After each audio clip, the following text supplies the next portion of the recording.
आज आपको एक कहानी सुनाते हैं जिसका नाम है मुझे अभी बताइए खट्टा मीठा। चलिए कहानी शुरू करते हैं। मुझे अभी बताइए खट्टा मीठा। समंदर का पानी खारा क्यों होता है? क्योंकि समंदर के पानी में नमक होता है।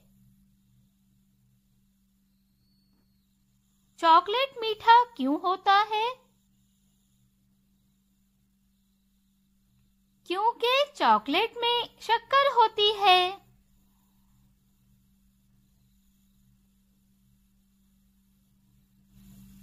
लीमू खट्टा क्यों होता है?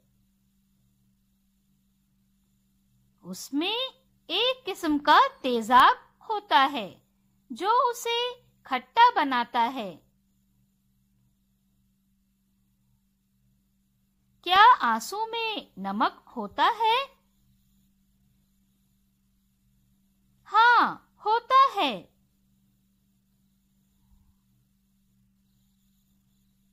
क्या आम में शक्कर होती है?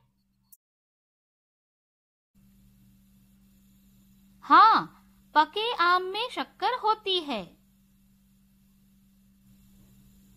क्या दही में तेजाब होता है? हाँ, दही में थोड़ा सा तेजाब होता है। उम्मीद है आपको ये कहानी पसंद आई होगी। तो ये रहा आज का सवाल आपके लिए। 5 मीठी चीजों की तस्वीर बनाकर उसमें पसंदीदा रंग भरें और उनके नाम लिखें।